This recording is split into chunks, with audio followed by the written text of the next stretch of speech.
Hello student, कैसे हैं आप सभी। पिछले लेक्चर में हमने सेट का कंसेप्ट पढ़ा था, सेट की थ्योरी हमने पूरी पढ़ी थी। आज हम डिस्कस करेंगे सेट पर ही कुछ न्यूमेरिकल। तो हम शुरू करते हैं। हमारा पहला न्यूमेरिकल है, if A is the subset of B and B belongs to C, then क्या ए बिलोंग्स टू सी होगा। देखते हैं अभी होगा कि नहीं होगा।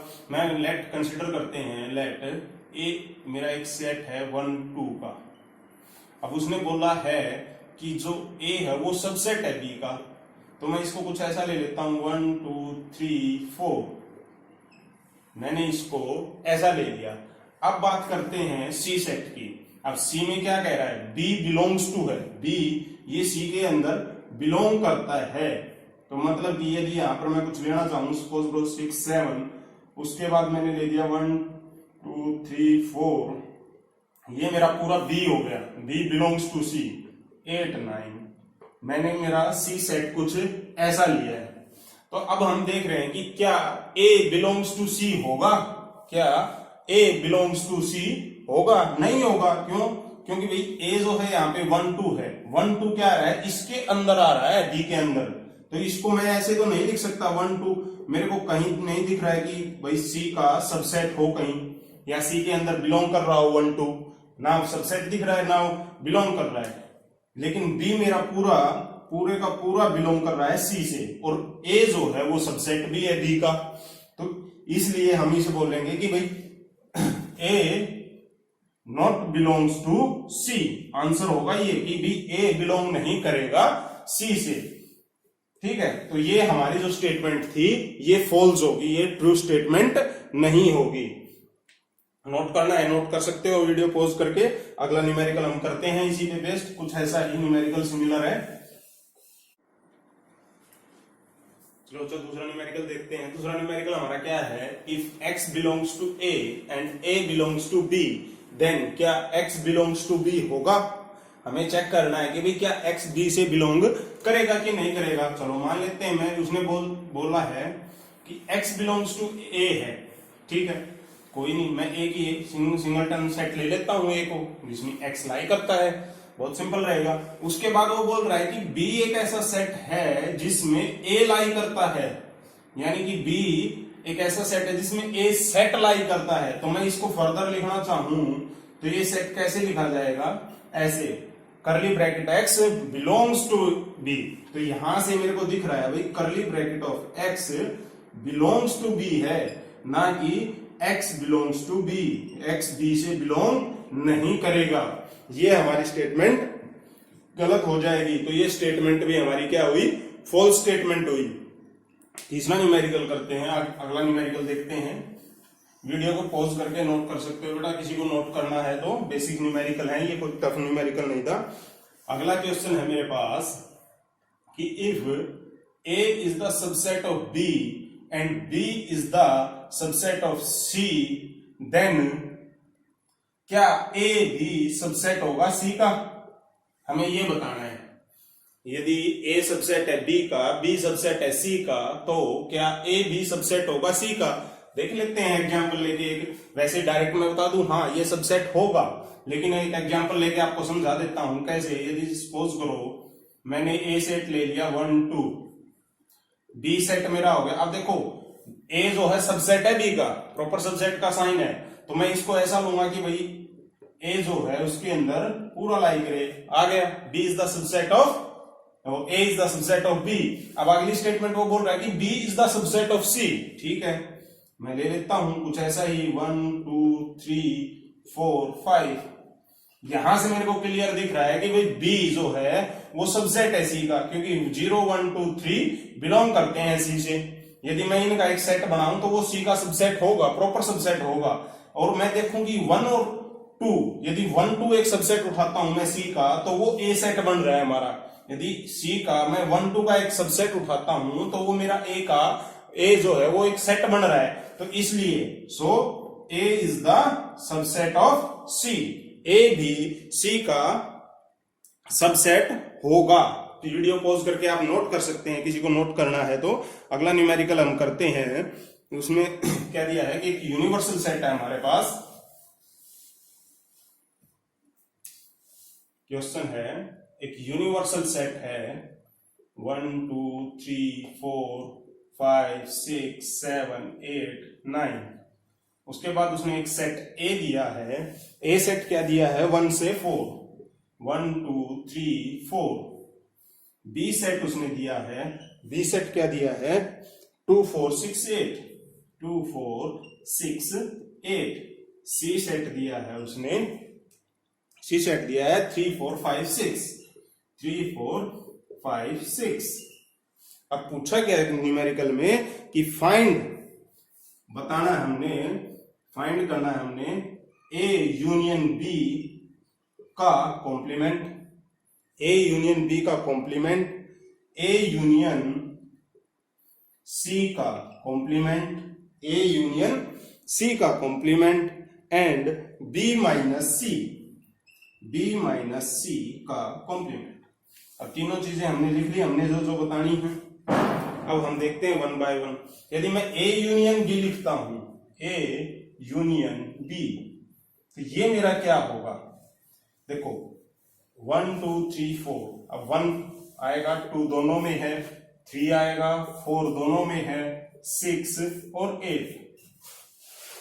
ए यूनियन बी बनेगा मेरा 1 2 3 4 6 8। मैंने जब थ्योरी बता रहा था तब एक दो एग्जांपल देके बताया भी था कि जब यूनियन लेते हैं तो जो कॉमन एलिमेंट है उसको सिर्फ एक बार लिखेंगे यूनियन में। अब हमारे पास यूनिवर्सल सेट है यू, ए यूनियन बी आया हमारा 1 2 3 4 6 8। हमें बताना है complement of A union B, तो लिखते हैं कॉम्प्लीमेंट क्या होगा।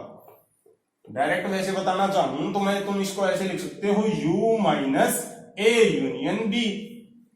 अब देख लो ए यूनियन बी, यानी u में से ए यूनियन बी को माइनस कर दो तो क्या क्या बचेगा?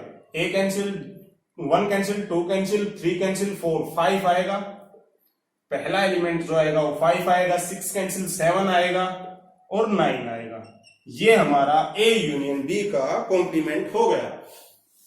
सिंपल सी बात है, ए और बी का यूनियन करेंगे, ए और बी का यूनियन किया, उसका कॉम्प्लीमेंट लेना है तो यू में से ए यूनियन बी को सब्ट्रैक्ट कर दिया, तो वो हमारे पास आ गया ए यूनियन बी का कॉम्प्लीमेंट। दूसरा उसने बोला हुआ है ए यूनियन सी का कॉम्प्लीमेंट, तो सीधा सा वही बात है, ए यूनियन सी देखूंगा पहले मैं, तो ए यूनियन सी देखेंगे हम। ये हमारे पास रहा ए और सी, तो सिंपल सा हमें डायरेक्ट दिख रहा है 1 से 6 जो है हमारा ए यूनियन सी बन रहा है 1 2 3 4 5 6। ये हमारा ए यूनियन सी बन गया, ए यूनियन सी, क्योंकि 1 2 4 यहां है और 3 2 6 यहां है, 3 और 4 दोनों में कॉमन है तो वो 1 1 टाइम आ जाएगा। अब लिखना है मेरे को इसका कॉम्प्लीमेंट, तो ए यूनियन सी का कॉम्प्लीमेंट क्या होगा? यू में से इसको माइनस कर दो तो 1 से 6 माइनस हो जाएंगे तो 7 8 और 9 हमारे पास रिमाइंडर बचेगा, यानी ए यूनियन सी का कॉम्प्लीमेंट जो है हमारे पास सेट, वो उसमें एलिमेंट सिर्फ 7 8 और 9 ही होंगे। उसके बाद लास्ट जो हमारा बचता है वो क्या है, एक बार नोट कर लेना बेटा, मैं रफ कर रहा हूं, थोड़ा पॉज करके नोट कर लो। हमने लास्ट बताना है बी माइनस सी का कॉम्प्लीमेंट, बी माइनस सी, तो पहले बी में से सी को सब्ट्रैक्ट करेंगे। पहले मैं देखूंगा बी माइनस सी क्या होगा मेरा, तो बी मेरे पास है 2 4 6 8 और सी मेरे पास क्या है 3 4 5 6। अब जब सब्ट्रैक्ट करते हैं तो मैंने बताया था कि बी के वो सारे एलिमेंट आएंगे, बी के सारे एलिमेंट लेंगे लेकिन जो सी के साथ कॉमन होंगे उनको छोड़ देंगे, तो 2 आएगा, 2 सी में नहीं है तो 2 आ गया मेरे पास, 4 दोनों में है, कैंसिल आउट हो गया, 6 बी में है, 8 सी में नहीं है तो 8। बी माइनस सी मेरे पास आया 2 और 8। अब इसमें इसका मेरे को कॉम्प्लीमेंट बताना है, तो कॉम्प्लीमेंट बताएंगे हम। कॉम्प्लीमेंट बताने के लिए सिंपल सा वही करना है, u माइनस बी माइनस सी। हमने u में से जो अपना यूनिवर्सल सेट उसने दिया है उसमें से b माइनस सी को सब्ट्रैक्ट कर देंगे। अब जब u में से b माइनस सी को सब्ट्रैक्ट करूंगा तो 2 और 8 हट जाएगा, बचा हुआ जितना भी हमारे पास आएंगे 1 3 4 5 6 7 और 9, ये हमारे पास हो गया आपका b माइनस सी का कॉम्प्लीमेंट। बहुत बेसिक न्यूमेरिकल है, सिंपल न्यूमेरिकल है, कोई बड़ी बात नहीं है, बस थोड़ा सा ध्यान रखना है, न्यूमेरिकल होते चले जाएंगे। अगला न्यूमेरिकल करते हैं। हमारा नेक्स्ट न्यूमेरिकल क्या है बेटा, let A and B are the two sets, A और बी दो सेट दिए हुए हैं, prove that A minus B union B is equal to A, union B is equal to A if and only if B is the subset of A. यदि ऐसा है तो वो कंडीशन सिर्फ एक ही कंडीशन में एप्लीकेबल होती है, यदि बी जो है वो सबसेट है ए का। मतलब कि हम ये लेके चलेंगे और हमें प्रूव करना है कि बी जो है वो सबसेट है ए का। तो चलो करते हैं सॉल्यूशन अपना। हमने हमारे पास क्या है, let A minus B union B is equal to A, ये हमारे पास है और हमें प्रूव करना है, प्रूव दैट कि बी जो है वो सबसेट है ए का। सिंपल सी बात है। तो यहां से मैंने कुछ प्रॉपर्टी लिखवाई थी, कुछ इंपॉर्टेंट रिजल्ट लिखवाए थे, उन्हीं में से एक का यूज करूंगा मैं यहां से, ए इंटरसेक्शन बी का कॉम्प्लीमेंट, ए इंटरसेक्शन बी का complement union B is equal to A. ये प्रॉपर्टी बेटा मैंने बताई थी, नहीं बताई किसी को याद हो तो एक बार फिर देख लो। यदि ऐसा है कि a माइनस बी दिया हुआ है तो हम इसको लिख सकते हैं a इंटरसेक्शन b का कॉम्प्लीमेंट, ये सेट की प्रॉपर्टी होती है। तो अब यहां से मैं क्या करूंगा, यहां से सिंपल सा अपना अप्लाई करूंगा। मैं एक और रिजल्ट लिखवाया था मैंने बाहर वाले की, देखो मैंने याद करने के लिए बताया था कि इसको एज इट इज रखो और इसको बीच में रख देना। तो a union b intersection b complement of b union b is equal to A. अब ये क्या बनेगा, ये तो पूरा यूनिवर्सल सेट बनेगा जो अपना होगा। तो मतलब अपने पास फाइनल बचेगा क्या, ए यूनियन बी का इंटरसेक्शन यूनियन सेट के साथ इज इक्वल टू ए। और यहां से मेरे पास क्या है, इन दोनों में से मैं देखूंगा तो ए यूनियन बी, क्योंकि यूनिवर्सल सेट के साथ किसी की उसके सबसेट का, यदि उसके अंदर लाई करने वाले दो तीन सेट का यदि हम उनका यूनियन करके भी उस यूनिवर्सल सेट के साथ उनका इंटरसेक्शन लेंगे तो वो एज इट इज आ जाएंगे। तो यहां से मेरे पास क्या बचा, A union B is equal to A. मतलब कि पूरे का पूरा सेट ए जो है वही आएगा यूनियन करने पर, इंटरसेक्शन करने पर नहीं, यूनियन करने पर। मतलब कि ए सेट बड़ा सेट था, तो यहां से मैं बोल सकता हूं so B is the subset of A, so B is the subset of A. देखो यदि A union B is equal to A आ रहा है तो A B is the subset of A. In case इसी की जगह यदि मेरे पास रिजल्ट आता कि भाई A intersection B is equal to A, तो उस केस में ए सबसेट हो जाता, क्योंकि देखो दोनों के कॉमन एलिमेंट उठाएंगे और पूरा सेट ए आ जाएगा उस केस में। तो उस केस में मेरा क्या होगा, A is the subset of B. इस बात का बड़े ध्यान रखना बेटा, यूनियन और इंटरसेक्शन में कंफ्यूज नहीं होना है। एक बार नोट करना है तो नोट कर लो, वीडियो पॉज करके मैं इसको रफ कर रहा हूं, ध्यान से एक बार अच्छे से फिर से समझ लो। बता देता हूं कि यदि हमारे पास ये कंडीशन दी हुई थी a minus B union b is equal to a if and only if b is the subset of a, तो मैं यही लेके चला कि भाई ये कंडीशन मेरे पास ये ना, मेरे को प्रूव करना है कि b is the subset of a। मैंने यहां पर प्रॉपर्टी लगाई कि a माइनस बी दिया हुआ है तो मैंने लिख दिया a intersection of complement of b union b is equal to a।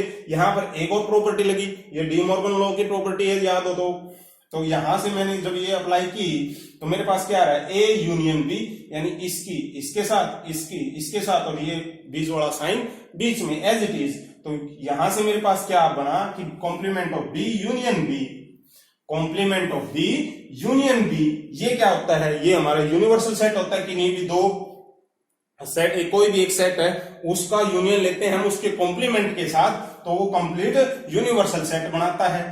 अब यहां पे मेरे पास बन गया यूनिवर्सल सेट। अब यूनिवर्सल सेट का मैं इंटरसेक्शन लूंगा ए यूनियन बी के साथ, तो जब वो इंटरसेक्शन लिया जाएगा यूनिवर्सल सेट के साथ तो वो एज इट इज आ जाएगा A union B is equal to A. और ये कंडीशन सिर्फ एक ही केस में एप्लीकेबल है, when B is the subset of A. ठीक है, यदि ऐसी कंडीशन आ जाए किसी न्यूमेरिकल में, मैंने बताई है इसीलिए कि यदि ऐसी कंडीशन आ जाए कि A intersection B is equal to A तो ए सबसेट होगा उस केस में। दोनों केस अलग अलग हैं, ध्यान से देख लेना बेटा। रफ कर देता हूं, वीडियो को पॉज करके नोट कर सकते हो। अगला न्यूमेरिकल मेरे पास क्या दिया हुआ है कि इफ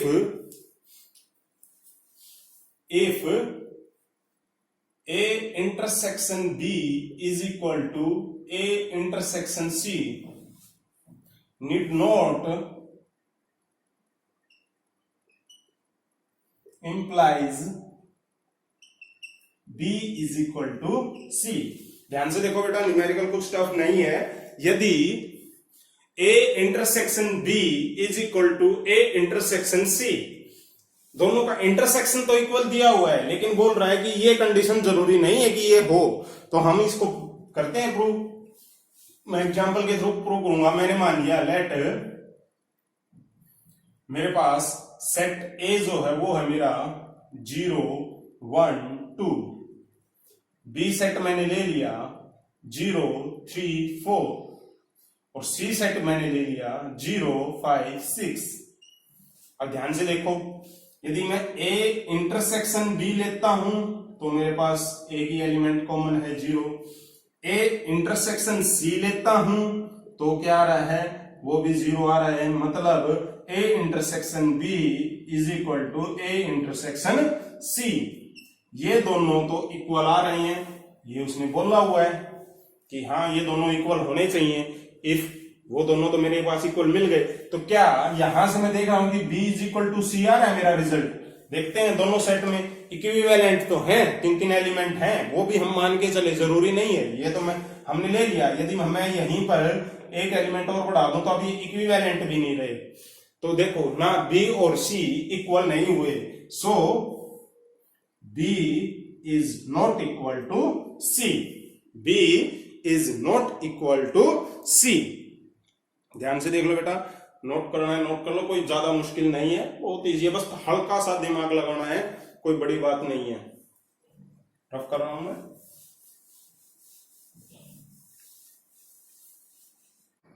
हमारा अगला न्यूमेरिकल क्या है कि assume that power set of A is equal to power set of B, then show that A is equal to B। उसने बोल दिया कि जैसे एक सेट है हमारे पास A, कोई भी एक सेट है, उसका यदि हम पावर सेट लिखते हैं, पावर सेट कैसे लिखते हैं, उसके एक उस सेट के सब सबसेट लिखते हैं और उन सबसेट का एक सेट बना देते हैं, तो वो क्या हो जाता है, हमारे पास पावर सेट हो जाता है। तो power set of A and power set of B are equal, उसने इक्वल दिए हैं और हमें प्रूव करना है कि A is equal to B। तो करते हैं। मैं मान के चलता हूं let x belongs to A, x belongs to A, तो यहां से मेरे को क्या मिलेगा, A belongs to PA होगा, A belongs to PA, और ये किसके इक्वल है, P belongs to PB के। भाई x belongs to A है। अब यदि ये एक सबसेट मान लेता हूं मैं, तो यह पूरा सेट मान लेता हूं, तो पीए में तो लाई करेगा ए सेट का पूरा सेट भी, और वो इक्वल है हमारे किसके, पीबी के।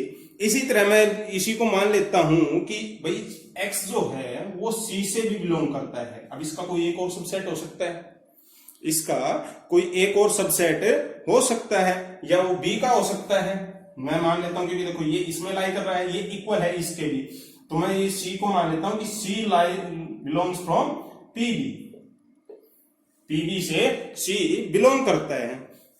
तो यहां से मेरे पास क्या आ गया कि सी जो है वो, सॉरी सी को जो मैं सबसेट लेता हूं, C is the subset of B.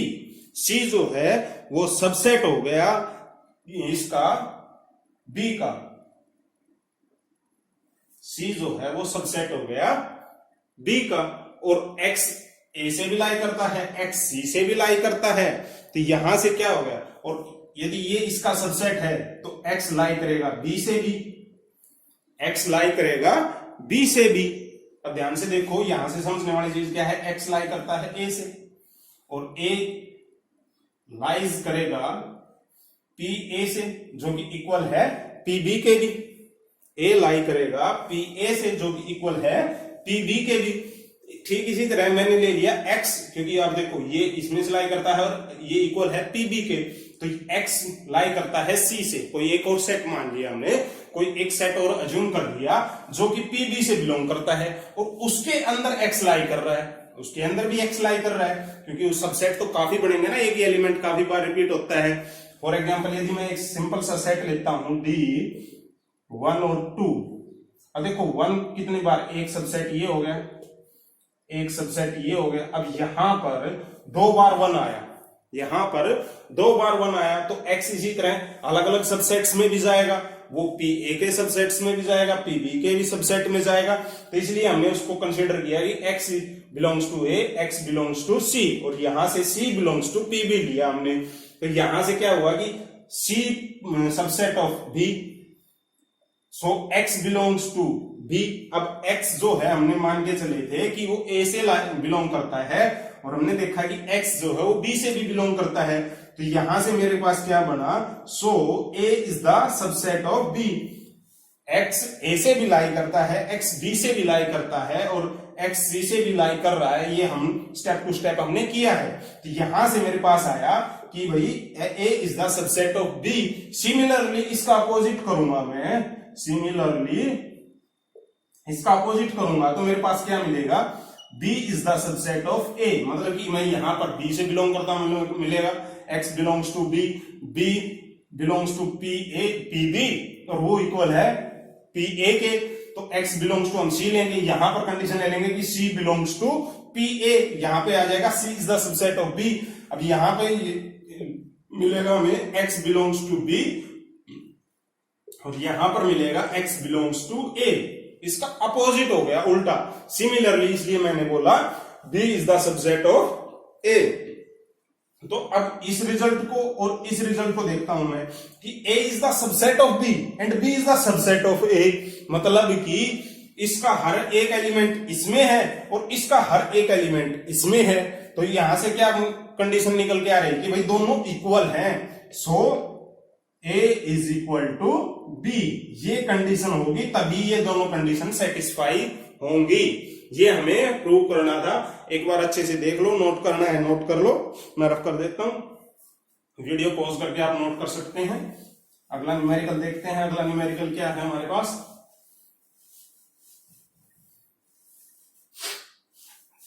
अगला न्यूमेरिकल हम लिखते हैं if x and y are two sets such that cardinal number of x is equal to 17, cardinal number of x is equal to 17, cardinal number of y is equal to 23, cardinal number of x is equal to 17, cardinal number of y is equal to 23, and union दोनों का कितना है, cardinal number of x union y is equal to 38। दोनों का union दिया हुआ है, उसने पूछा है then find cardinal number of x intersection y। अब यहां पे हमें एक सिंपल सा फॉर्मूला है अपना, यदि आपको याद हो मैंने लास्ट में लिखवाए थे फॉर्मूले कि यदि cardinal number of x union y is equal to cardinal number of x plus cardinal number of y minus cardinal number of x intersection y। अब हमने ये निकालना है, बाकी सब की वैल्यू हमें गिवन है। यदि बाकी सब की वैल्यू गिवन है तो वो लिख देते हैं। तो क्या है, इसकी वैल्यू है 38, इसकी वैल्यू है 17 प्लस इसकी value 23 minus cardinal number of x intersection y। अब इसको मैं इधर ले आता हूं, इसको इधर ले जाते हैं, इन दोनों को ऐड करते हैं। Cardinal number of x intersection y is equal to 40 minus 38 is equal to 2। 40 minus 38 is equal to 2।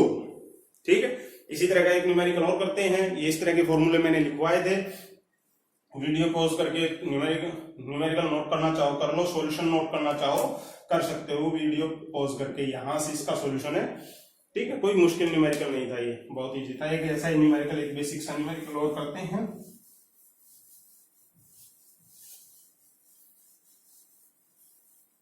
क्या है कि अपने पास एक यूनिवर्सल सेट दिया हुआ है, cardinal number of if cardinal number of U is equal to 700, cardinal number of A is equal to 200, cardinal number of B is equal to 300, cardinal number of A intersection B is equal to 100। ठीक है, तीन चार चीजें दी गई हैं। Then हमें find करना है, find cardinal number of complement of A intersection complement of B। ध्यान से देखना बेटा, इसमें डायरेक्ट फॉर्मूला यूज नहीं होगा, उसने पूछा कुछ और है। हमें फॉर्मूला पता होता है, ये जब ये चीजें दी होती हैं तो A यूनियन B का फॉर्मूला पता होता है। इसने पूछा है cardinal number of complement of A intersection complement of B। तो यहां पर क्या करेंगे, मैं सबसे पहले इसी को लेके चलता हूं जो उसने पूछा है। उसने मेरे को क्या दिया है, cardinal number of A intersection B। अब आप इसको क्या लिख सकते हो, इसको मैं क्या लिख सकता हूं, cardinal number of A union B। D Morgan law लगा दिया मैंने, डी मॉर्गन लॉ अप्लाई कर दिया। ये क्या होता है, इसको यदि कार्डिनल नंबर ना हो तो यदि कार्डिनल नंबर के बगैर भी यदि हम देखें तो इसको हम यही लिखते हैं कि A यूनियन B का complement is equal to complement of A intersection complement of B। उल्टा हो गया है, उल्टा करके यूज किया है, रिवर्स में यूज किया है हमने उसको। तो अब ये क्या होगा, cardinal number of A union B का complement, cardinal number of A union B का कॉम्प्लीमेंट। तो इसको मैं क्या लिख सकता हूं, cardinal number of universal set minus cardinal number of A union B। अब देखो, हमें A यूनियन B के कॉम्प्लीमेंट का कार्डिनल नंबर बताना था, उसमें कितने एलिमेंट लाई करते हैं। तो मैं पहले देख लेता हूं A यूनियन B में कितने लाई करेंगे, उनको सब्ट्रैक्ट कर देता हूं यूनिवर्सल से, तो मेरे को वो मिल जाएंगे। देखो स्टेप टू स्टेप चलेंगे तो कोई मुश्किल न्यूमेरिकल नहीं था ये। अब देखो इसको तो हम बड़े इजी तरीके से फाइंड आउट कर सकते हैं, इसका तो हमें पता है फॉर्मूला, कैसे फाइंड आउट करेंगे। इसको मैं इक्वेशन बना के छोड़ देता हूं, इक्वेशन 1, और यहां से जब मैं इसको फाइंड आउट करूंगा, cardinal number of A union B is equal to, तो क्या हो जाएगा, cardinal number of A plus cardinal number of B minus cardinal number of A intersection B। सबकी वैल्यू हमारे पास है 200 plus 300 minus 100 is equal to 400। अपने पास cardinal number of A union B आ गया 400, कार्डिनल नंबर ऑफ U हमारे पास है 700। तो सब्स्टिट्यूट कर देते हैं, तो हमारे पास फाइनल रिजल्ट में हमें, देखो ये किसके इक्वल है, इसके, और ये किसके इक्वल है, इसके, तो मतलब डायरेक्टली ये इसके इक्वल है। तो cardinal number of complement of A intersection complement of B is equal to, क्या हो जाएगा, cardinal number of universal set कितना है 700 minus cardinal number of A union B कितना आया है 400, रिजल्ट क्या रह जाएगा 300। देखो थोड़ा सा उसने ट्विस्ट किया था न्यूमेरिकल को, इंटरेस्टिंग हो गया था, थोड़ा सा ट्विस्ट किया है न्यूमेरिकल को और इंटरेस्टिंग हो गया न्यूमेरिकल।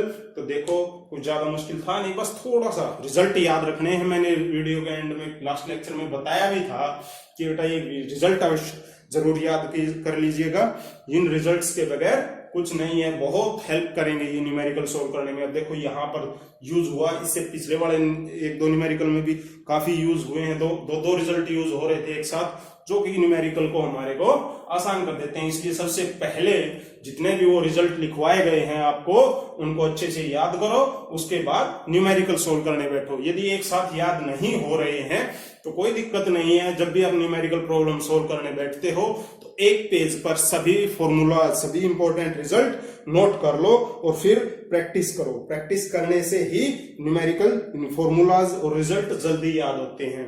हम अपने नेक्स्ट न्यूमेरिकल की तरफ बढ़ते हैं।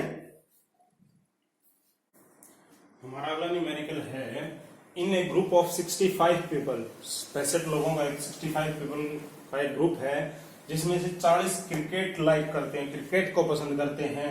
10 ऐसे पीपल हैं जो लाइक करते हैं क्रिकेट और टेनिस दोनों को। 10 ऐसे हैं जो क्रिकेट और टेनिस दोनों को लाइक करते हैं। How many people like tennis only and not cricket आएगा, and not cricket. How many like tennis only and not cricket, and how many like tennis. Tennis को लाइक करने वाले टोटल कितने हैं, और टेनिस सिर्फ टेनिस को लाइक करने वाले, क्रिकेट को नहीं सिर्फ टेनिस को लाइक करने वाले कितने हैं। 2 क्वेश्चन उसने हमसे पूछे हैं, हम करते हैं इसका सॉल्यूशन, कोई मुश्किल नहीं है। मैं सी से क्रिकेट को डिनोट कर रहा हूं और टी से टेनिस को डिनोट कर रहा हूं। सबसे पहले उसने बोला एक ग्रुप ऑफ 65 पीपल, मतलब कि cardinal number of C union T हमारे पास आ गया 65। 40 लाइक क्रिकेट, यानी कि cardinal number of C is equal to 40। 10 like cricket and tennis, तो cardinal number of C intersection T is equal to 10। अब अपने को सिंपल सा फॉर्मूला याद है, बहुत सिंपल है। Cardinal number of C union T is equal to cardinal number of N C, short में बोल रहा हूं अब, N C plus N T minus N C intersection T. ठीक है, अब सबकी वैल्यू पता है, वैल्यू पुट करते हैं। तो यहां से मेरे पास कितनी है 65 इज इक्वल टू 40 प्लस ये हमने फाइंड आउट करनी है माइनस 10। तो यहां से जब इसमें सब्ट्रैक्ट करूंगा तो 30 रिमाइंडर बचेगा और वो इधर आएगा, तो एन टी की वैल्यू यहां से मेरे पास आई 35। अब 35 ऐसे लोग हैं जिनको टेनिस पसंद है। अब इनमें से हमें वो और बताने हैं जिनको सिर्फ टेनिस पसंद है, क्रिकेट नहीं। तो वो कैसे बताऊंगा मैं, N T people who like only tennis and not cricket, उसके लिए क्या करेंगे, N T minus N C intersection T. Tennis को लाइक करने वालों में से उनको निकाल देंगे जो दोनों गेम को पसंद करते हैं। एन टी की वैल्यू हमारी आई है 35, एन टी की वैल्यू क्या आई है 35। तो यहां सब्स्टिट्यूट करूंगा मैं 35 माइनस सी इंटरसेक्शन टी, कितनी वैल्यू है 10। तो ये सब्स्टिट्यूट कर देंगे तो हमारे पास रिजल्ट कितना आएगा 25। 25 ऐसे पर्सन हैं जिनको सिर्फ टेनिस पसंद है, ना कि क्रिकेट। और 10 ऐसे हैं जो उसने गिवन था जो दोनों को पसंद करते हैं। 40 ऐसे हैं जो क्रिकेट को पसंद करते हैं। और यहीं से यदि मेरे को बताना पड़ जाए कि कितने ऐसे पर्सन हैं जिनको सिर्फ क्रिकेट पसंद है, टेनिस नहीं है, तो 40 में से हम 10 को सब्ट्रैक्ट कर देंगे, तो यानी कि 30 ऐसे होंगे जिनको सिर्फ क्रिकेट पसंद होगा, ना कि टेनिस। नोट करना चाहो तो नोट कर लो, अच्छा न्यूमेरिकल था। वीडियो पॉज करके चलो बेटा, आप थोड़े से न्यूमेरिकल करते हैं अपने कंपटीशन बेस्ड जेडब्ल्यू के पैटर्न के हिसाब से, यानी कि ऑप्शनल क्वेश्चन। अब अपने पास पहला क्वेश्चन उसमें क्या है कि दस इफ सेट ए उसने दिया है 5 करली ब्रैकेट 5, ये उसने सेट दिया है, then the power set of A का पावर सेट क्या होगा। ऑप्शन ए में set A as it is, option B में 5 करली ब्रैकेट विद 5 और ए, या फिर ऑप्शन सी या इनमें से कोई नहीं। तो देखो, हमें पता है कोई भी सेट हो उसका पावर सेट हम कैसे लिखते हैं, उसके सारे सबसेट लिखते हैं। अब सबसेट क्या होंगे, देखो ए के सबसेट लिखूंगा मैं, सबसेट्स ऑफ ए। तो सब हमें सबसे पहले पता है 5 तो हर किसी का सबसेट होता है, ठीक है। उसके बाद उसका पहला एलिमेंट यानी कि ये 5, उसका दूसरा एलिमेंट यानी कि करली ब्रैकेट के साथ 5 है तो 5 को करली ब्रैकेट के साथ रखेंगे। फिर अब दो से सिंगल सिंगल हो गए, 5 हो गया, सिंगल सिंगल, अब इन दोनों को इकट्ठा लिखेंगे तो उसमें क्या आ जाएगा 5 करली ब्रैकेट विद 5। अब देखो, वैसे इसके 2 एलिमेंट थे, कार्डिनल नंबर ऑफ इस सेट का 2 था, तो इसके टोटल सबसेट कितने होने चाहिए 2 की पावर 2 यानी 4। हम गिनते हैं 1 2 3 4, 4 हमारे पास आ गए। अब यदि मेरे को इसका पावर सेट लिखना है तो सिंपल सी बात है, हम इसके सबसेट का सेट बना देते हैं। मैंने इसके सभी सबसेट को एक सेट की फॉर्म में ले लिया। अब मैं कंपेयर करता हूं। अब देखो इस तरह हमें किसी ऑप्शन में नहीं दिख रहा है, बस उसने क्या किया है, जो ये ए सेट था इसको ए लिख दिया, तो हम इसको फिर से लिख लेंगे 5 कर्ली ब्रैकेट विद 5 और ए। अब ये ऑप्शन हमें दिख रहा है ऑप्शन सी। ऑप्शन सी जो है वो हमारा करेक्ट आंसर होगा, ऑप्शन सी। देखो सिंपल सी बात है, पावर सेट किसी भी सेट का लिखना है तो हम उसके सबसेट लिख लेंगे, तो कोई बड़ी बात नहीं है। हमने उसका सबसेट लिखा और सिंपली इसको सोल्व कर दिया। ठीक है, नोट करना है नोट कर लीजिए। हम अगला न्यूमेरिकल करते हैं। नेक्स्ट न्यूमेरिकल है if n a is equal to 3 and b is equal to 6 and a is the subset of b, then the number of elements in a union b is equal to, मतलब कि cardinal number a दिया है 3 है, cardinal number of b दिया हुआ है 6 है, और उसने बोल दिया कि a जो है वो सबसेट है b का। a जो है वो सबसेट है b का, मतलब कि a का हर एक एलिमेंट b में लाई करता है। A का हर एलिमेंट B में लाई करता है। Then the element of A union B is equal to, तो भाई A यूनियन B का नंबर ऑफ एलिमेंट कितना होगा। तो सिंपल सी बात है, मैंने अभी एक न्यूमेरिकल करवाया था स्टार्टिंग में, जहां पर हमारे पास रिजल्ट ये आ रहा था कि A union B is equal to A, और यहां से हमने बोला था कि B जो है वो सबसेट है ए का, और उसी से आगे मैंने बताया था कि यदि ऐसा आ जाए कि A intersection B is equal to A, then B is A is the subset of B. अब उसने यहां पे बोला क्या है, उसने बोला है A is the subset of B, यानी ए का हर एलिमेंट उसके अंदर लाई कर रहा है। मतलब कि यदि मैं लेना चाहूं, अब यहां इस रिजल्ट से मैं देखूं तो ये मिलेगा मेरे को। अब मैं यहां से रिवर्स जाऊंगा, वहां हमने इसको ऐसे पढ़ा था, अब यहां पर हम इसके रिवर्स में जाएंगे। यहां से यदि हम इसके रिवर्स में जाएंगे तो मेरे को रिजल्ट क्या मिलेगा कि उसने बोल दिया कि A is the subset of B, A is the subset of B. और अब इससे मैं इसको रिवर्स में लूंगा तो यानी कि मेरे को बताना किसका है, यूनियन का। मेरे को बताना किसका है, यूनियन का।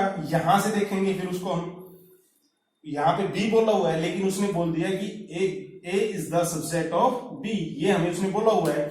अगर ऐसा है तो हम ए यूनियन बी हमें बताना है, तो ये रिजल्ट किसके इक्वल होगा। अब देखो बी सबसेट था ए का, तो ये रिजल्ट आ रहा था ए के इक्वल।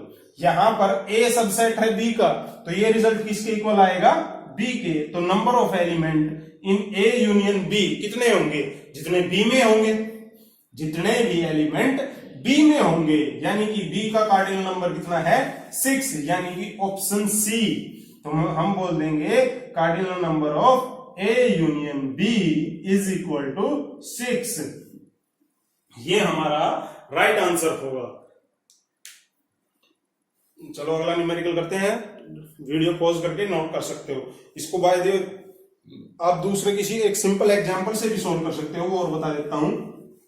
यदि हमें इसको एक सिंपल एग्जांपल के थ्रू भी करना हो, मैं ले लेता हूं सेट ए ले लिया मैंने, कितना 1 2 3, और सेट बी लिया। अब उसने बोला हुआ है कि ए सबसेट है बी का, तो 1 2 ए सेट के तो सारे एलिमेंट होंगे ही, इसमें 6 होने चाहिए, 4 5 6 मैंने ले लिया। अब यहां से यदि मैं ए यूनियन बी करना चाहूंगा तो वो क्या होगा, सिंपल सी बात है 1 2 3 4 5 6। अब देखो बी सेट ही आ गया, बी सेट आ गया कि नहीं आ गया, तो इसका आंसर क्या हो जाएगा, अभी 6, इसमें नंबर ऑफ एलिमेंट कितने हुए 6 हुए। इसको जो आप चाहो तो ऐसे कर सकते हो, या अभी पहले बताया था उस तरीके से भी कर सकते हो। अंडरस्टैंडिंग के हिसाब से वो तरीका बेटर है, एग्जाम्पल लेके भी आप कर सकते हैं, कोई गलत नहीं होगा वो भी।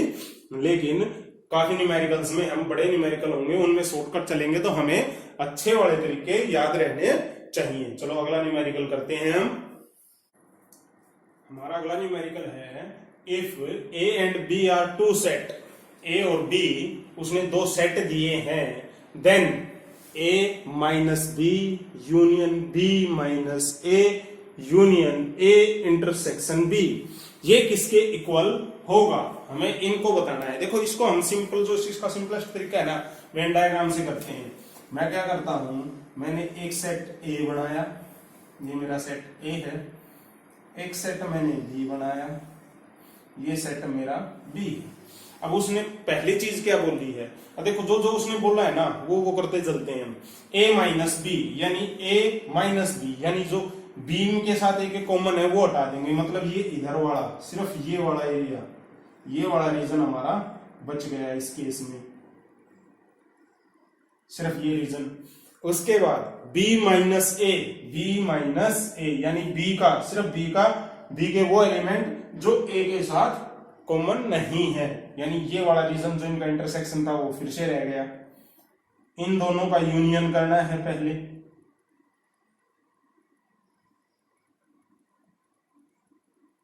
ये लो जी।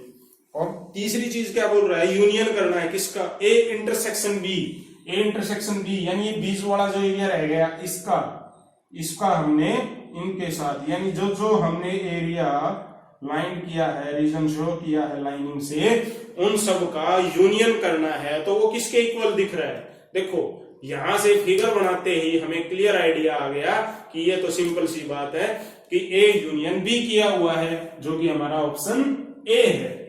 ठीक है, कोई मुश्किल क्वेश्चन तो नहीं था, बहुत इजी क्वेश्चन था। सिर्फ एक डायग्राम बनाते ही हम स्टेप टू स्टेप चले।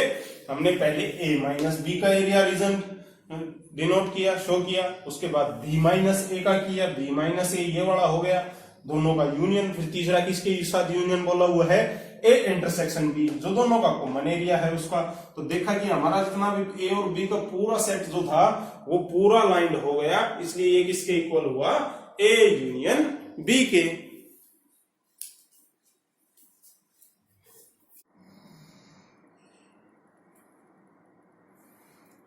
हमारा नेक्स्ट न्यूमेरिकल है if x is equal to 8 की power n minus 7n minus 1 where n belongs to natural number and y is equal to 49 and minus 49 where n belongs to natural number। ये दो set उसने हमें x और y दिए हैं, तब क्या कंडीशन होगी, क्या x, फर्स्ट ऑप्शन हमारा है कि x is the subset of y, option B y is the subset of x, option C x is equal to y and option D x intersection y is equal to phi, यानी कि दोनों disjoint set होंगे। हम देख लेते हैं, एक एक स्टेप करके चलते हैं। मैं सेट लिखता हूं x, इसकी इक्वेशन लिख रहा हूं x के इक्वली, पहले 8 की power n minus 7 and minus 1, ये उसने हमें सेट दिया हुआ है। तो यदि इस सेट को मेरे को लिखना है, यदि n की वैल्यू मैं 1 सब्स्टिट्यूट करता हूं, नेचुरल नंबर बोला है n वो बिलोंग्स टू नेचुरल नंबर, तो यदि मैं x की वैल्यू 1 सब्स्टिट्यूट करता हूं तो मेरे पास क्या आ रहा है, 8 माइनस 7 माइनस 7 यानी कि 0। यदि मैं x की वैल्यू 2 पुट करता हूं तो 64 माइनस 14 माइनस 1 यानी 15 माइनस, यानी कि 49। यदि 3 पुट करते हैं 64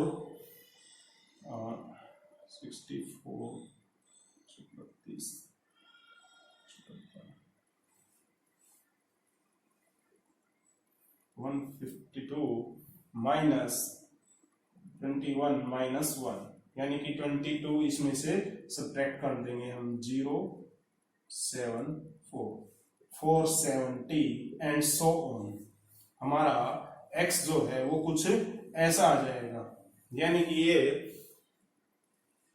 आई थिंक 49 का मल्टीपल चलेगा, ये 49 का मल्टीपल चलेगा। और y को यदि मैं देखूं तो y उसने मेरे को दिया है 49 n minus 49 where n belongs to natural number। तो यहां से जो ही n की वैल्यू 0 पुट करते हैं हम, सॉरी 0 बोल रहा हूं 1 पुट करते हैं क्योंकि नेचुरल नंबर से, तो ये भी कितना हो रहा है 0। 2 पुट करते हैं तो 49, 3 पुट करते हैं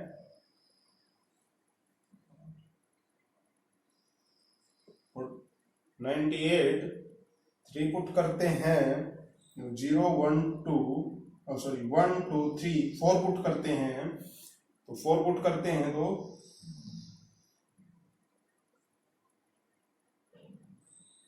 147 एंड सो ऑन। अब ये हम देखें तो ये तो कंप्लीट 49 की टेबल चल पड़ी है और इसमें रेंडमली 49 के मल्टीपल आ रहे हैं। ये तो कंप्लीट, यदि 0 को छोड़ दूं मैं तो यहां से देखूं तो ये तो 49 की कंप्लीट टेबल चल पड़ी है। 49 को जितने नंबर तक n तक जाएगा वहां तक इसके मल्टीपल 49 के रहेंगे, लेकिन यहां पर हम देख रहे हैं कि यहां पर भी है तो 49 के मल्टीपल ही है, तो यहां पर भी 49 के मल्टीपल ही, लेकिन वो कंटिन्यूअस नहीं है, रैंडमली है। तो मतलब कि 0 से स्टार्ट होकर ये भी 49 के मल्टीपल है लेकिन कुछ कम है, ये सारे ही 49 के मल्टीपल है, मतलब नंबर ऑफ एलिमेंट इसमें ज्यादा होंगे कंपैरेटिवली x के। तो मतलब ये बड़ा सेट हुआ, कोई इसका x का हर एक एलिमेंट इसमें लाई करेगा। तो यहां से मेरे को क्या मिला कि x is the subset of y, क्योंकि y बड़ा सेट है और 49 का हर एक मल्टीपल इसमें लाई करता है और 0 भी इसमें लाई करता है। x ऐसा सेट है जिसमें 0 लाई करता है और 49 के कुछ मल्टीपल नंबर, 49 के कुछ मल्टीपल नंबर उसमें लाई कर रहे हैं। ठीक है, तो ये क्या हो गया, x जो है वो सबसेट हो गया y का। तो हमारा पहला ही option x is the subset of y is the correct answer. ठीक है बेटा, नोट कर लो। नेक्स्ट न्यूमेरिकल करते हैं। हमारा नेक्स्ट न्यूमेरिकल है if a and b are two given set then a intersection b का कॉम्प्लीमेंट, a इंटरसेक्शन b का कॉम्प्लीमेंट ये किसके इक्वल होगा। 4 ऑप्शन है, a के इक्वल, b के इक्वल, 5 के equal, a intersection complement of b। तो इसको हम बेटर रहेगा वेन डायग्राम से ही समझें। ये देखो, मैंने पहले सेट A बनाया, फिर मैंने सेट B बनाया। अब उसने बोला है इंटरसेक्शन लेना है A और B का, A और B का मैंने इंटरसेक्शन दिया, ये मेरे पास इंटरसेक्शन हो गया। डॉट से मैंने A और B के इंटरसेक्शन को शो कर दिया भाई। ठीक है, अब उसके बाद बोलता है कि उसका कॉम्प्लीमेंट लो। उसके कॉम्प्लीमेंट को मैं लाइनिंग से, यानी कि A और B का बचा हुआ, यानी कि सिमेट्रिक डिफरेंस रह गया, symmetric difference of set A and B। याद हो तो बताया था मैंने, सिमेट्रिक डिफरेंस रह गया। अब ये जो रीजन बचा है, जो हमारा A इंटरसेक्शन B का कॉम्प्लीमेंट जो है वो लाइनिंग से शो कर दिया अभी मैंने।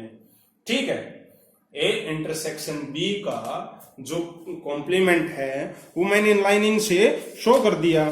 तो अब उसका इंटरसेक्शन लेना है हमें किसके साथ, A के साथ।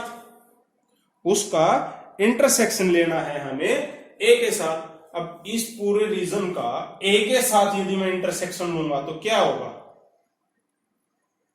यदि इस पूरे रीजन का यदि मैं जो हमारा लाइनिंग वाला एरिया है उसका इंटरसेक्शन लूंगा सिर्फ A सेट के साथ, तो मेरे पास देखो ये वाला रीजन, ये वाला, सिर्फ ये वाला, जिसको मैंने 2-3 बार ज्यादा लाइनिंग में, क्रॉस लाइनिंग में शो कर रहा हूं मैं, सिर्फ ये वाला रीजन बचेगा। सिर्फ ये वाला रीजन जो क्रॉस लाइनिंग से मैंने शो किया है, यानी A का वो रीजन जो B के साथ कॉमन नहीं है, सिर्फ वो रीजन बचेगा। तो ना तो ये A है, ना ये B है, ना ये फाई है। अब बात रह गई कि क्या ये A intersection complement of B है, देख लेते हैं। अब यदि B कॉम्प्लीमेंट ऑफ B देखना है मेरे को तो वो तो यही होगा, कॉम्प्लीमेंट ऑफ B देखना है तो B को छोड़ दो, वो यही क्रॉस लाइनिंग वाला रीजन होगा। इंटरसेक्शन पूरे A के साथ, हाँ यही होगा। तो इसका करेक्ट आंसर क्या होगा, B। कुछ न्यूमेरिकल में इस तरह के जो न्यूमेरिकल हैं वो ज्यादा इजीली हो जाते हैं डायग्राम से ही, ज्यादा हमें उनमें कैलकुलेशन करने की जरूरत नहीं होती है। तो हम डायरेक्ट उनके डायग्राम बनाएंगे और उनको सोल्व करेंगे। चलो अगला नेक्स्ट न्यूमेरिकल करते हैं हम। हमारा नेक्स्ट न्यूमेरिकल देखते हैं। हमारा नेक्स्ट न्यूमेरिकल है the number of proper subset of the set 1 2 3। हमें टोटल प्रॉपर सबसेट बताने हैं। हमें पता है कि यदि मेरे पास एक सेट है, ए सेट, जिसमें 1 2 3 यानी 3 एलिमेंट हैं, यानी cardinal number of set A is equal to 3 है। अब टोटल नंबर ऑफ सबसेट कितने होते हैं? Total number of subset, total number of subset इसके कितने होंगे? 2 की पावर n। n क्या है? कार्डिनल नंबर, तो यानी 2 की पावर 3 इज इक्वल टू 8। ये टोटल नंबर ऑफ सबसेट हुए, ना कि प्रॉपर सबसेट। प्रॉपर सबसेट में क्या होगा? देखो अब इसके जो इतने भी सबसेट होंगे उनमें एक तो यही होगा एज इट इज, एक तो ये भी लाई कर रहा होगा 1 2 3, और एक जो है वो 5, एक 5 भी लाई कर रहा होगा। ये प्रॉपर सबसेट नहीं काउंट होते। तो यानी कि प्रॉपर सबसेट कितने हो जाएंगे? Proper subsets of this set कितने होंगे? 8, टोटल 8 है। उनमें से एक तो ये वाला और एक 5, यानी कि 2 माइनस कर देंगे, -2 इज इक्वल टू 6। तो इसका ऑप्शन कौन सा है? C is the right answer. Video pause करके नोट करना चाहो नोट कर लो, कोई मुश्किल नहीं है। बस याद रखना है कि प्रॉपर सबसेट में हम तो एक तो खुद को जो सेट में जो सबसेट में काउंट होता है सेट, उसको काउंट नहीं करेंगे। दूसरा 5 को हम उसमें काउंट नहीं करेंगे, यानी कि टोटल नंबर ऑफ सबसेट में से -2 कर दे तो प्रॉपर सबसेट बच जाते हैं उस पर्टिकुलर सेट के। चलो नेक्स्ट न्यूमेरिकल देखते हैं। नेक्स्ट न्यूमेरिकल क्या है अपना? हमारा नेक्स्ट न्यूमेरिकल क्या है? उसने दिया है cardinal number of U, universal set. U क्या है? Universal set. वो दिया हुआ 20। Cardinal number of set A is equal to 12। Cardinal number of set B is equal to 9। Cardinal number of A intersection B is equal to 4, where A is the subset of universal set, B is the subset of universal set. Then हमें cardinal number बताना है किसका? ए union B के complement का, complement of A union B, और उसका cardinal number बताना है। तो पहले हमें इसको सिंपल फॉर्म में लाना पड़ेगा, ताकि हमारा, क्योंकि हमारे पास डायरेक्ट इसका फॉर्मूला तो है नहीं, तो हम क्या करेंगे? सॉल्यूशन क्या है कि मेरे को बताना है ए यूनियन बी का कॉम्प्लीमेंट का कार्डिनल नंबर। अब इसको क्या लिख सकते हैं? मेन बात है कि इसको क्या लिख सकते हैं?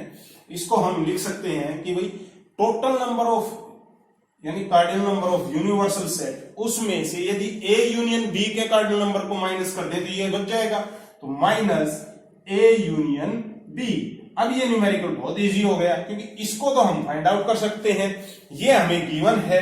तो मतलब इसको फाइंड आउट करने के लिए हमें ये फॉर्मूला अप्लाई करना पड़ेगा। यदि नहीं वैसे समझ आ रहा तो एक बार डायग्राम से समझा देता हूं कि मेरे पास सपोज करो 2 सेट थे ए बी, जो किसी यूनिवर्सल सेट में लाई करते थे। अब मेरे को बताना है, ये यूनिवर्सल सेट यू है, कि ये इनका यूनियन तो ये हो गया। अब इनका कॉम्प्लीमेंट क्या होगा? मतलब ये बाहर वाला रीजन जो है, सिर्फ बाहर वाले रीजन, इसमें कितने नंबर ऑफ एलिमेंट लाई करेंगे? जो बाहर ये रीजन रह गया ना दोनों सेट से बाहर का, इसमें कितने एलिमेंट लाई करेंगे? तो उसके लिए मैं क्या करूंगा? ए यूनियन बी निकाल लेता हूं, और ए यूनियन बी में से, पूरे यू में से ए यूनियन बी को माइनस कर देते हैं, तो ए यूनियन बी का कॉम्प्लीमेंट बच जाएगा। तो करते हैं। तो सबसे पहले अपने पास ए यूनियन का बी फाइंड आउट करता हूं मैं। ए यूनियन बी का कार्डिनल नंबर कितना होगा? n of A plus n of B minus n of A intersection B. तो कितना हो जाएगा? n of A 12 plus 9 minus 4, ये कितना होगा? 21 माइनस 4 इज इक्वल टू 17। 17 मेरे पास ए यूनियन बी का कार्डिनल नंबर आ गया। ठीक है, अब ये बता देंगे हम, इस फॉर्मूले में सब्स्टिट्यूट कर देंगे। ए यूनियन बी के कॉम्प्लीमेंट का कार्डिनल नंबर क्या होगा? यू एन ऑफ यू कितना है 20 माइनस ये हमने फाइंड आउट किया कितना 17 is equal to 3 is the right answer. तो ऑप्शन डी जो है हमारा वो राइट आंसर होगा इन दिस केस। ठीक है, चलो नेक्स्ट न्यूमेरिकल करते हैं। हमारा नेक्स्ट न्यूमेरिकल है the cardinal number of set A is equal to m, cardinal number of set B is equal to n, यानी कि दो हमें सेट दिए हुए हैं जिनके कार्डिनल नंबर दिए हुए हैं m और n। The total number of subset of A are 48 more than B, यानी कि total number of subset A के जितने भी सबसेट लिखूंगा मैं वो 48 ज्यादा हैं सेट B के सबसेट से। तो हमें m और n की वैल्यू बतानी है। तो करते हैं शुरू। देखो यदि मेरे को टोटल नंबर ऑफ सबसेट लिखने हैं ए के तो वो कितने होंगे 2 की पावर m माइनस बी के सबसेट लिखने होंगे वो कितने होंगे 2 की पावर n। अब इन दोनों के बीच का डिफरेंस कितना है 48, ये 48 ही तो ज्यादा है। यदि इसमें से ये माइनस करूंगा तो 48 बचेगा। अब देखते हैं इसको क्या करते हैं, इसको आगे करते हैं हम 2 की पावर m माइनस 2 की पावर n, इसको लिख लेता हूं मैं 16 इंटू 3। यहां से मैं 2 की पावर n कॉमन ले लेता हूं तो यहां से क्या हो जाएगा 2 की पावर m माइनस n। देखो वो कॉमन लिया है तो सब्ट्रैक्ट हो जाएगी power minus 1 is equal to 2 की पावर 4 इंटू 3। अब मैं कंपेयर कर लेता हूं इसको इसके साथ कंपेयर करता हूं इसको इसके साथ। यहां से जब फर्स्ट वाले को जो पावर को कंपेयर करूंगा मैं तो मेरे को मिल रहा है n की वैल्यू 4, n की वैल्यू 4, n की वैल्यू कितनी हो जाएगी 4। यहीं से अब दूसरे वाले को 2 की power m minus n minus 1 is equal to 3, तो यानी 2 की power m minus 1 is equal to ये प्लस हो जाएगा ऐड हो जाएगा 4, यानी 2 की power m minus n is equal to 2 की पावर 2। तो यहां से मैं पावर कंपेयर करूंगा तो m minus n is equal to 2। अब n की वैल्यू यहां सब्स्टिट्यूट कर दूंगा तो m minus 4 is equal to 2 और m इज इक्वल टू ये उधर जाके ऐड हो जाएगा 6, यानी कि m की वैल्यू 6 और n की वैल्यू 4। सॉरी मैंने ऑप्शन लिखे नहीं इसमें, वैसे इसका ऑप्शन ये था हमारे सी में था 6 और 4। तो ये m की वैल्यू 6 और n की वैल्यू 4, तो इसका राइट आंसर होगा। तो चलो नेक्स्ट न्यूमेरिकल देखते हैं। नेक्स्ट न्यूमेरिकल क्या है अपने पास,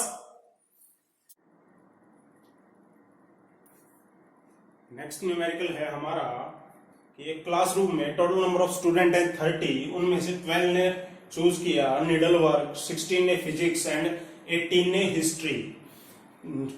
तीनों चीजें किसी भी single student no one take all 3, किसी ने भी तीनों नहीं लिए। तो हमें बताना है find the number of student taken to subject is. तो देखो इसको डायग्राम से थोड़ा समझाने की कोशिश करूं। ये मेरे पास नीडल वर्क के लिए हो गया, ये मेरे पास फिजिक्स के लिए हो गया और ये मेरे पास हिस्ट्री के लिए हो गया। तीसरा जो है वो हिस्ट्री के लिए हो गया। तो मतलब जो ये वाला रीजन है ना, ये वाला रीजन है, यहां पर एक भी स्टूडेंट ने नहीं है। हमें बताने हैं सिर्फ ये ए बी सी, इनकी वैल्यू बतानी है, या मैं बोलूं intersection of P intersection N,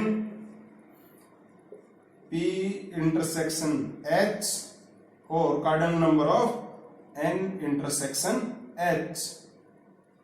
इन तीनों की वैल्यू हमें फाइंड आउट करके बतानी है, ऐड करके। बहुत सिंपल है, कोई दिक्कत नहीं है हमारे पास। हमें यदि यूनियन का फॉर्मूला लिखना हो तीनों में तो cardinal number of P union N union H, इसका हमें पता है।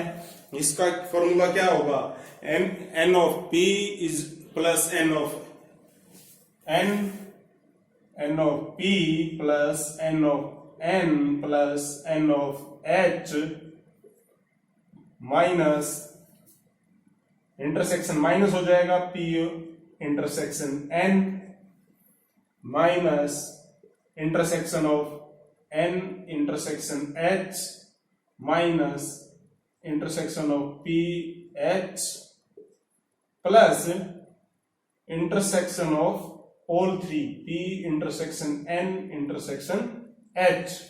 ये हमारे पास इसका फॉर्मूला होता है। आपको अच्छे से याद होगा, मैंने करवाया भी था। Cardinal number of P union N union H is equal to cardinal number of P plus cardinal number of N plus cardinal number of H minus cardinal number of P intersection N minus cardinal number of N intersection H minus cardinal number of P intersection H plus cardinal number of intersection of P intersection N intersection H। अब इसकी value उसने बोल दी कि भाई 0 है, ये तो उसने बोल दिया 0, ठीक है। बाकी सबकी हमें वैल्यू पता है, तो सब्स्टिट्यूट करते हैं। इसकी वैल्यू है 30 इज इक्वल टू, उसकी वैल्यू है 12, P वाले की है 16, N की है 12, H की है 18 माइनस इनकी वैल्यू हमें बतानी ही है, P intersection N minus N intersection H minus P intersection H और प्लस 0, इसकी वैल्यू तो 0 हो गई। तो इन सबको ऐड करते हैं, ये कितना हो जाएगा। अब देखो ये माइनस के हैं तीनों, इनको उठा के इधर ले जाता हूं मैं, ये प्लस के हो जाएंगे और ये प्लस का है, ये इधर आ जाएगा माइनस का हो जाएगा। और इन तीनों की ही वैल्यू हमें बतानी है कि भाई जो ये वाला पोर्शन है इसमें कितने नंबर ऑफ स्टूडेंट होंगे, यही हमें बताना है। तो चलो करते हैं। N P intersection N plus N intersection H plus N P intersection H is equal to कितना हो जाएगा, ये 30 46 ये इधर आएगा माइनस 30, 0 का कोई फर्क नहीं पड़ेगा, तो सब्ट्रैक्ट करेंगे कितना आंसर आ गया 16। मतलब ये 16 ऐसे स्टूडेंट हैं जिन्होंने दो सब्जेक्ट चूज किए, जिन्होंने दो सब्जेक्ट चूज किए। चलो हम अपना नेक्स्ट न्यूमेरिकल देखते हैं। समझ आ गया होगा अच्छे से, वीडियो पॉज करके नोट कर लेना। थोड़ा सा बड़ा न्यूमेरिकल था इसलिए मैंने न्यूमेरिकल की स्टेटमेंट को छोटा कर लिया है। अभी थोड़े से बड़े न्यूमेरिकल आ रहे हैं इसलिए न्यूमेरिकल की स्टेटमेंट को छोटा करके मैं सॉल्यूशन कोशिश कर रहा हूं कि कंप्लीट आप तक पहुंचे। न्यूमेरिकल क्या था, स्टेटमेंट क्या थी, वो मैं आपको अच्छे से समझा रहा हूं। तो अगले समझ आया सबको अच्छे से। अब चलते हैं नेक्स्ट न्यूमेरिकल पर। हमारा नेक्स्ट न्यूमेरिकल है which of the following is a null set. हमें इनमें से 4 दिए हैं, चारों में से ये बताना है कि नल सेट कौन सा है। तो 1 बाय 1 चलते हैं। सबसे पहले यदि मैं देखो ए की बात करूं तो देखो ए में ऑलरेडी एक एलिमेंट है 0। यहां पर 0 जो है, ये जो 0 है ये एक एलिमेंट का काम कर रहा है, मतलब कि वहां पर एक वैल्यू लाई कर रही है जो कि 0 है। तो यहां पर यदि मेरे सपोज करो इसका नाम यदि मैं ए रखता तो इसका यदि मेरे को कार्डिनल नंबर लिखना पड़ता तो कितना आता, 1 आता, क्योंकि 0 यहां पर लाई कर रही है, तो इसलिए ये तो नल सेट नहीं हुआ। मैं बात करता हूं बी की। बी में क्या दिया हुआ है कि such that x is less than 0 और and x is greater than 0, मतलब कि 0 को छोड़कर ये ऑलमोस्ट क्या हो गया कि all the real number minus 0, 0 को छोड़कर जितने भी रियल नंबर हैं वो सब इस सेट में लाई करते हैं। तो मतलब कि यहां तो बहुत कुछ आ जाएगा, यहां तो इंफिनिटी नंबर होंगे यदि इसे 0 को रहने दें, तो ये भी हमारा नल सेट नहीं होगा। बात करें सी की। सी में क्या बोल रहा है, या तो x square is equal to 4 होगा या फिर और x इज इक्वल टू 3। यदि ये कंडीशन एप्लीकेबल होगी तो यानी x की वैल्यू होगी प्लस माइनस टू, यदि या फिर होगा 3। अगर इस कंडीशन में आएंगे तो कार्डिनल नंबर हो जाएगा 2 और इस कंडीशन में आएंगे तो कार्डिनल नंबर हो जाएगा 1। तो दोनों ही केस में सेट के पास वैल्यूज हैं, एलिमेंट हैं, तो ये भी क्या हो जाएगा, इसके बाद ये भी, इसके पास ये भी नल सेट नहीं हुआ, तो ये भी हो गया कैंसिल आउट। बचा हमारा लास्ट हमारा क्या कहता है, उसमें जो डी ऑप्शन है उसमें दी हुई है स्टेटमेंट कि x belongs to real number and x square plus 1 is equal to 0। अब 1 को मैं उधर ले जाऊंगा तो x square is equal to -1। हाँ, यहां से कुछ बात बनेगी। अब यदि इसको मैं करूं तो हम देखो किसी भी रियल नंबर का स्क्वायर पॉजिटिव और नेगेटिव नहीं होता, किसी भी रियल नंबर का स्क्वायर नेगेटिव नहीं होता। वैल्यू कुछ भी आए लेकिन नेगेटिव नहीं होगा। यदि इसको यहां से सिंप्लीफाई करने जाए तो x की वैल्यू प्लस माइनस आयोटा आएगी, जो कि एक इमेजिनरी नंबर है, रियल नंबर नहीं है, तो यानी कि स्टेटमेंट फॉल्स हो जाएगी। तो मतलब इसके अंदर एक भी सिंगल एलिमेंट लाई नहीं करेगा, क्योंकि x जो है वो रियल होगा और स्क्वायर जो है किसी भी नंबर का वो नेगेटिव नहीं होता। तो ये सेट कैसा हो गया हमारा? Null set. ये वाला सेट जो है option D is null set. Option D जो है वो हमारा नल सेट होगा। ठीक है, चलो नेक्स्ट न्यूमेरिकल देखते हैं। नेक्स्ट न्यूमेरिकल क्या है हमारा? नेक्स्ट न्यूमेरिकल है if a lies -3 to 7 within close bracket and b lies from 2 to 9 with close bracket, which of the following is not true? इनमें से कौन सा ट्रू नहीं है? अब देखो, इसके लिए बेस्ट रहेगा कि हम नंबर लाइन से इसको शो करूं मैं। तो सबसे पहले मैं एक नंबर लाइन बनाता हूं जहां पर मैं -3, 2, 7 और 9 इनको इंडिकेट कर दिया मैंने। तो क्लोज ब्रैकेट का मतलब है कि ये नंबर भी इंक्लूड हैं। तो सबसे पहले देखते हैं हम ए सेट कहां से कहां, यहां से लेकर यहां तक लाई कर रहा है भाई, ये मेरा सेट ए है। और बी सेट मेरा क्या है? यहां से लेकर यहां तक लाई कर रहा है, ये मेरा सेट क्या है? बी सेट है। तो चलते हैं वन बाय वन, देखते हैं हम। भाई पहली स्टेटमेंट क्या कह रही है कि A intersection B. A intersection B मतलब कि ये यहां से यहां तक है और ये यहां से यहां तक है, तो इन दोनों को यदि कॉमन पोर्शन उठाएं तो हम 2 से 7 ही आ रहा है, मतलब ये स्टेटमेंट तो ट्रू है। उसके बाद यदि बी स्टेटमेंट की तरफ ध्यान दें हम, तो बी स्टेटमेंट क्या कहता है? ए यूनियन बी, ए और बी का यूनियन करें और उसका कॉम्प्लीमेंट लें, यानी कि ये हो जाएगा हमारे पास 3 से 9 तक का ए यूनियन बी। -3 से 9 सारे नंबर वो किस में हो जाएंगे? इस सेट में आ जाएंगे। तो अब उसका हमें देखना है कॉम्प्लीमेंट। कॉम्प्लीमेंट देखना है तो मतलब -3 से उधर के और 9 से उधर के। हाँ भाई वही है, -3 से तो इधर के और 9 से उधर के, वही वो चीज शो कर रहा है यूनियन। तो ये स्टेटमेंट भी ट्रू है। थर्ड स्टेटमेंट पे चलते हैं। थर्ड स्टेटमेंट क्या कहता है? a minus B, a minus B, A में से b को माइनस करना है। तो मतलब उसका मतलब क्या है? a के सिर्फ a के एलिमेंट रखने हैं, लेकिन उनको हम रिमूव कर देंगे जो b में होंगे। अब यहां पर ये 2 को शो कर रहा है, 2 क्लोज ब्रैकेट के साथ, जबकि b में 2 इन्वॉल्व है, b में 2 इन्वॉल्व है क्योंकि वो क्लोज ब्रैकेट के साथ है। यहां पर यदि ओपन ब्रैकेट होती तो ये स्टेटमेंट ट्रू हो जाती। इसके अंदर 2 नहीं आएगा, इसके अंदर 2 नहीं आएगा। ये वाली वैल्यू जो है उसको यहाँ पे ओपन ब्रैकेट रखनी पड़ेगी a माइनस बी के लिए, क्योंकि 2 जो है वो b में लाई करता है। तो इसलिए हमारी ये स्टेटमेंट हो गई फॉल्स। तीसरा लास्ट देखते हैं, देख लेते हैं क्या होता मल्टी करेक्ट हो।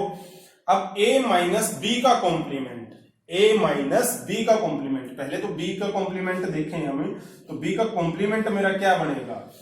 तो वो हो जाएगा -∞ से 2 ओपन ब्रैकेट के साथ यूनियन 9 से इंफिनिटी तक, ओपन ब्रैकेट के साथ 9 से इंफिनिटी तक। अब इसमें से अपने को माइनस करना है क्या? a माइनस, ए में से ये जो इतना पोर्शन है हमारा, इसमें से इसका कॉम्प्लीमेंट माइनस करना है। तो देखो क्या ये स्टेटमेंट ट्रू हो रही है? हाँ, क्योंकि ये इससे इधर का ये वाला पोर्शन हट जाएगा और इससे इधर का, और a तो यहीं तक है, यानी 2 से 7 तक, 2 से 7 तक। देखो 2 कॉम्प्लीमेंट ऑफ बी में लाई नहीं कर रहा है, 2 कॉम्प्लीमेंट ऑफ बी में लाई नहीं कर रहा है क्योंकि ओपन ब्रैकेट है। तो 2 a में आ जाएगा क्योंकि a तो -3 से 7 तक है। तो मतलब कि ये वाला पोर्शन, जितना ये वाला पोर्शन ये इंक्लूड हो जाएगा। आ ये भी सकता था लेकिन ये a में नहीं है, तो जो इसमें से a में से कॉम्प्लीमेंट ऑफ b माइनस करूंगा मैं, तो ये सिर्फ इतना पोर्शन बचेगा। हाँ, वो इतना ही बता रहा है, तो ये स्टेटमेंट भी ट्रू हो गई। तो मतलब सिर्फ स्टेटमेंट 3 जो थी, थर्ड ऑप्शन जो था वो अपना ट्रू नहीं था, इसलिए ऑप्शन सी इसका करेक्ट आंसर होगा। आई होप बेटा सबको अच्छे से न्यूमेरिकल समझ आएंगे। ऑलमोस्ट हर तरह का न्यूमेरिकल हमने सेट बेस पे कर लिया है। अगला टॉपिक जो हम करेंगे नेक्स्ट लेक्चर में वो होगा हमारा रिलेशन, जो कि 11th और 12th दोनों के लिए इंपॉर्टेंट है। और कल अगले लेक्चर में हम रिलेशन को पूरा पढ़ेंगे स्टार्टिंग से लेकर एंड तक। तो 11th और 12th दोनों के लिए इंपॉर्टेंट क्लास रहेगी। थैंक यू, मिलते हैं अगले लेक्चर में।